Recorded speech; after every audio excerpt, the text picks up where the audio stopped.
শনিবার ঠিক রাত 9টা, আর তোমাদের কাছে আমি আসবো না সেটা সাধারণত হয় না।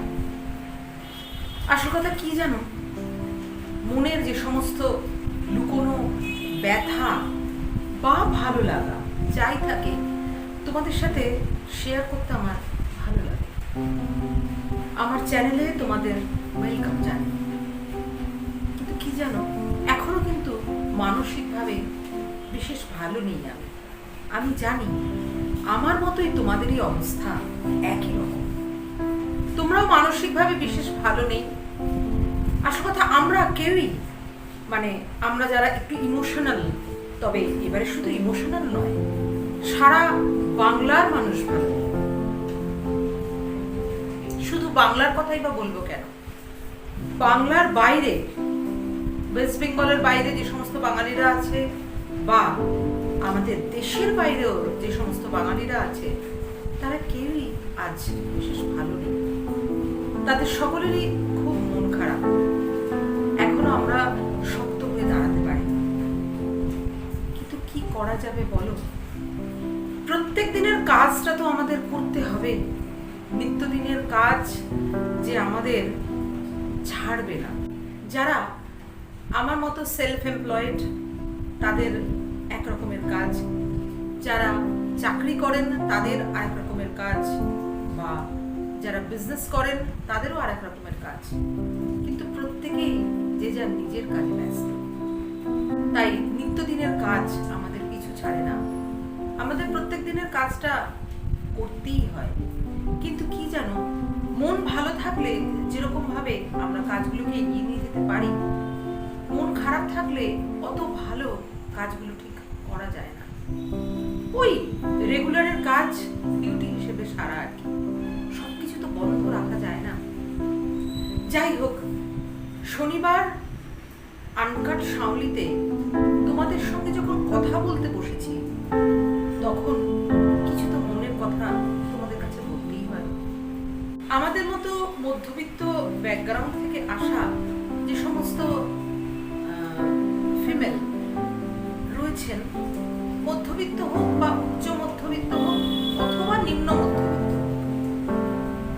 প্রত্যেকটি মহিলাই আমাদের মতো বয়সে এসে তারা তাদের ছোটবেলার কথা যদি মনে করে, অথবা আমাদের আগের জেনারেশন অথবা আমাদের পরের জেনারেশন, প্রত্যেকেই কিন্তু প্রথম হ্যারাস হয়েছি, আমাদের হতে হয়েছে বাড়িতে। বাড়িতে হয়তো কাকার বন্ধু, না হলে মামার বন্ধু, না হলে খুব চেনা পরিচিত এমন মানুষ, হয়তো কোনো কোনো মহিলাকে তাদের বাড়িতেও হ্যারাস্ট হতে হয়েছে। আসল কথা, মহিলাদের এই হ্যারাস্ট হওয়াটা না নতুন কিছু ব্যাপার নয়, এবং সেটা যখন শুরু হয় নিজের বাড়ি থেকে, বাড়ি বলতে আমি একদম আপনজনের কথা বলছি না। আসল কথা, কে যে কোথায় কিভাবে হ্যারাস্ট হয়েছে সেটা বলা সত্যি খুব মুশকিল। এখনকার দিনে আমরা দেখি যে অটো বা টোটো বা ওলা উবের হয়েছে। আমরা যখন ছোট ছিলাম তখন কিন্তু এত ট্যাক্সিরও প্রচলন ছিল না। খুব স্পেশাল অকেশনে আমরা কিন্তু ট্যাক্সি করে যেতাম। তখন আমাদের মেন পরিবহনের জায়গা ছিল বাস, এবং আমার মনে হয় আমার সঙ্গে সহমত হবে প্রত্যেকটি মেয়ে যারা বাসে চড়েছে তারা প্রত্যেকে হেনস্থার শিকার হয়েছে। আমার এইখানেই বারবার কদিন ধরে বারবার এই পয়েন্টটা মাথায় আসছে যে বারবার বিভিন্ন জায়গায় মেয়েরা কেন হেনস্থার শিকার হয়, কখনো বাড়িতে, কখনো বাইরে, কখনো বাসে, ট্রামে, যে কোনো জায়গায়। এটা সত্যি খুব খারাপ লাগার জায়গা। কিন্তু তবু আজও সমাজ ব্যবস্থার কোন রকম পরিবর্তন আমি অন্তত দেখতে পাই না। হ্যাঁ, মুখোশের পরিবর্তন হয়েছে, কিন্তু মানসিকতার পরিবর্তন মানুষের এখনো হয়নি। এই কদিন যাবৎ এই কথাগুলো যেন মনের মধ্যে ভীষণ ঘুরপাক খাচ্ছে। আর একটা জিনিসও যেন বারবার মনে হচ্ছে যে যখনই আমরা বেরোতে যাই, মানে ছোটবেলায় ধরো আমরা কলেজে যখন আমরা পড়েছি তখনই, বা স্কুলে পড়েছি এইরকম সময়, তখন আমাদের সন্ধ্যেবেলায় বেরোনো একেবারে বারণ ছিল। কেন বলতে পারো? আমাদের যে সমস্ত ছেলে বন্ধু ছিল আর কি, অথবা আমাদের বাড়ির বাবা, দাদা, কাকা, তারা কিন্তু যে কোনো সময় বেরোতে পারত, কিন্তু আমাদের সময় মায়ের তো স্ট্রিক্টলি বারণ ছিল যে সন্ধ্যে 6টার মধ্যে তোমরা বাড়ি ঢুকে পড়ো। তখন বারবার প্রতিবাদ করার চেষ্টা করেছি, কিন্তু ধোপে টিকতো না জানো। এমন অভ্যেস হয়েছে এখনো যেন বেশি রাত্রি পর্যন্ত বাইরে থাকতে পারি না, মনে হয় তাড়াতাড়ি বাড়ি ফিরতে। এছাড়াও আর একটা ব্যাপার জানো, আমরা আমাদের মতো করে মানে স্বাধীনভাবে সেরকম কোনো ড্রেস করতে পারবো না। ব্লাউজের পিঠ যদি একটু বড় হয়, মানে ব্লাউজের গলা যদি একটু বড় হয়, সঙ্গে সঙ্গে সমালোচনা। যদি কেউ স্লিভলেস ব্লাউজ পরতে ভালোবাসেন অথবা স্লিভলেস কোনো রকম ড্রেস, সঙ্গে সঙ্গে সেই একই রকম সমালোচনা। মেয়েটির পোশাক খারাপ কেন? সে তো চাইতেই পারে তার ইচ্ছা মতো ড্রেস পরবে। আচ্ছা বলো তো, তোমরা তোমাদের বাড়ির কারোর মানে কোনো মেল পার্সনকে, মানে বাবা বলো, কাকা বলো, দাদা বলো, কাউকে দেখেছো কখনো জিজ্ঞেস করতে যে মা কি ড্রেস পরবো, যে মা কখন বাড়ি ফিরবো? বা বাবা কখনো আমার মাকে কি বলে গেছেন যে আমি বেরোলাম, আমি অমুক জায়গায় যাচ্ছি, আমি এতটার সময় বাড়ি ফিরবো? কিন্তু আজও আমাদের এই বয়সেও বলে যেতে হয় কোথায় যাচ্ছি, কেন যাচ্ছি এবং কখন ফিরব। কেন বলো তো? আমাদের এইটুকু স্বাধীনতা নেই? কিরম যেন অদ্ভুত লাগে আমার। আবার যদি কখনো এটার প্রতিবাদ কেউ করে, তখন বাড়ির লোকের কাছ থেকে জানা যায় যে তারা খুব চিন্তিত থাকে আমাদের জন্য। কিন্তু অদ্ভুত ব্যাপার, বাড়ির যে মেল মেম্বার তার জন্য কিন্তু চিন্তা থাকে না, ফিমেল মেম্বারের জন্য চিন্তা থাকে। তবে হ্যাঁ, এরকম সমাজ ব্যবস্থায় বাড়ির ফিমেল মেম্বারদের জন্য চিন্তা তো থাকবে। তবুও আমার মনে হয় আমাদের এখন বোধহয় একটু স্বাবলম্বী, মানে ওই আর্থিক দিক থেকে স্বাবলম্বী হওয়ার কথা শুধু আমি বলছি না, একটু এমন ভাবে স্বাবলম্বী হতে হবে যে আমরা নিজেদের মতো করে পোশাক পরে যে কোনো সময় আমরা বাড়ির বাইরে বেরোতে পারবো। একজন মেল পার্সন যদি রাত্রি 12টার সময় বাড়ি থেকে বেরোতে পারে, একজন ফিমেল কেন বেরোতে পারে না? কেন এখনো পর্যন্ত বলতে পারো অন্ধকারকে আমাদের ভয় পেতে হবে? অন্ধকারে মেল পার্সনরা বেরোয় না, পুরুষরা বেরোয় না, তাহলে মহিলারা কেন অন্ধকারে বেরোতে পারবে না? কেন নিজেদের পছন্দ মতো ড্রেস পরতে পারবে না? কেন তাদের বলে যেতে হবে যে কোথায় যাচ্ছে, কখন ফিরবে? আমরা কবে স্বাধীন হব বলতে পারো? স্বাধীনতার তো ৭৭ বছর হয়ে গেছে, কিন্তু মেয়েরা কি আজও স্বাধীন? যাই হোক, বড্ড বেশি উত্তেজিত হয়ে পড়ছি আমি জানি। এই আনকাট শাওলি একমাত্র আমাকে উত্তেজিত হওয়ার সুযোগ দেয়, বাকি কোথাও এই রেগে কথা বলার বা উত্তেজিত হওয়ার সুযোগ নেই। সব সময় শান্ত থাকো, মানিয়ে চলো, মেনে নাও, এইগুলোতেই আমরা বড় বেশি অভ্যস্ত। অনেক রকম ভাবে হ্যারাসড হওয়ার পর মেয়েরা তার মায়ের কাছেও এই কথা বলতে পারে না, এবং তার খুব কাছের মানুষ, মানে মাতৃসম কারোর কাছেও বলতে পারে না। কোথায় যেন অলিখিত ভাবে বলা আছে, না হ্যারাসড হওয়ার পর মানিয়ে নাও, চুপ করে থাকো, বললে তোমার অসম্মান। কেন বলতে পারো? অসম্মান করলো একজন মেল পার্সন, আমাদের কেন অসম্মানিত হতে হবে?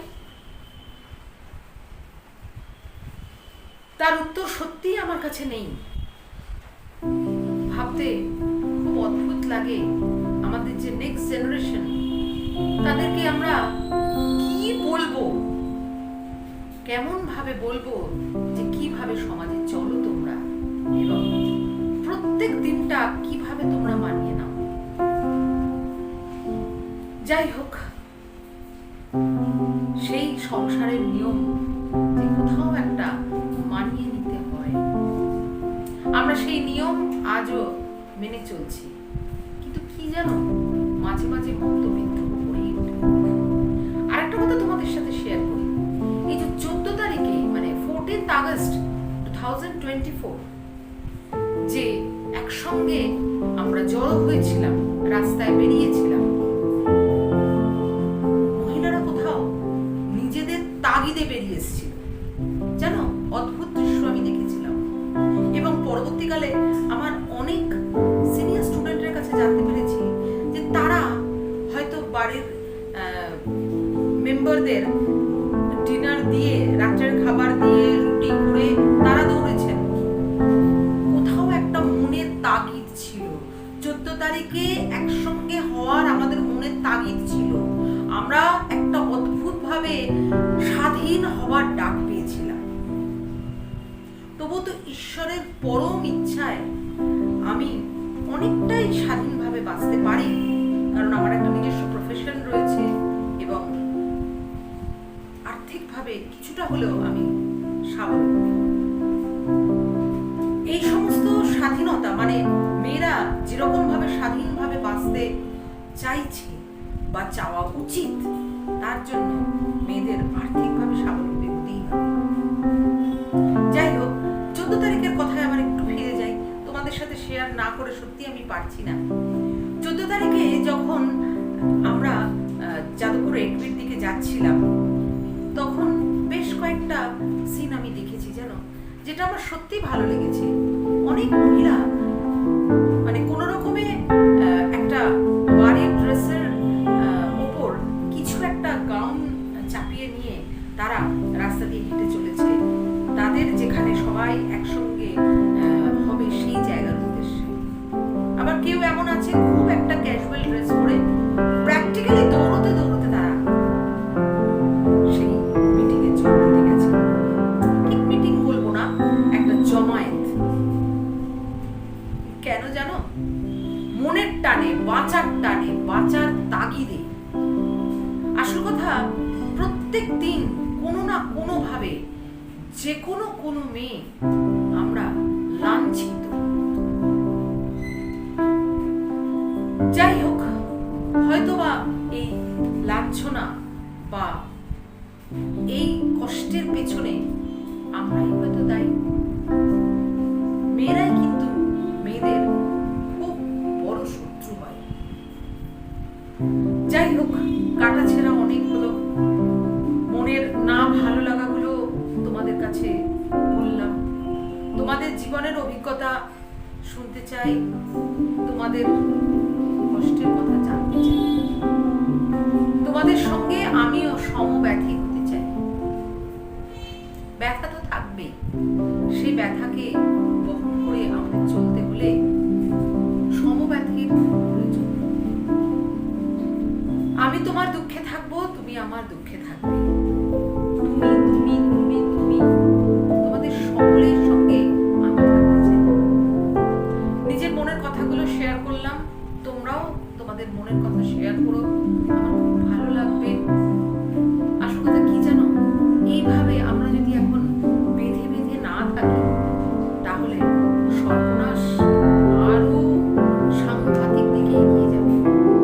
যে সর্বনাশ হয়েছে তার থেকেও বেশি সর্বনাশের দিকে এগিয়ে যাবে। তাই আমাদের একসঙ্গে থাকাটা ভীষণ ভীষণ ভীষণ জরুরি। Enough is enough. অনেক হয়েছে, আর না, আর না। এইবার প্রতিবাদ করো, করছে ওঠো, এগিয়ে এসো। সবাই মিলে হাত ধরে থাকি, তাহলে মনে হয় আমরা অনেকটা ভালো থাকতে পারবো। যাই হোক, অনেক মনের কথা তোমাদের সাথে শেয়ার করলাম, মনটা ভরা ছিল, অনেকটা হালকা হলো। তোমরা সবাই খুব ভালো থেকো, সাবধানে থেকো, আর মনে মনে নিজের কাছে নিজে প্রমিস করো আর না। এবার যদি কখনো কোথাও কোনোরকম অন্যায় হয় তাহলে কিন্তু এগিয়ে যেতে হবে। সেটা তোমার সঙ্গে হোক, অথবা তোমার বাড়ির কোনো মানুষের সঙ্গে হোক, অথবা বাইরের কোনো বন্ধুর সঙ্গে হোক, যে কারোর সঙ্গে হোক। শুধু মহিলার সঙ্গে বলবো কেন, মহিলার সঙ্গে ছাড়াও কোনো পুরুষের সাথেও যদি অন্যায় হয়, মানে এক কথায় বলা যায় কোনো মানুষের সাথে যদি অন্যায় হয়, তাহলে আমরা মানুষ হিসেবে এগিয়ে আসবো। সবাই সাবধানে থেকো, ভালো থেকো।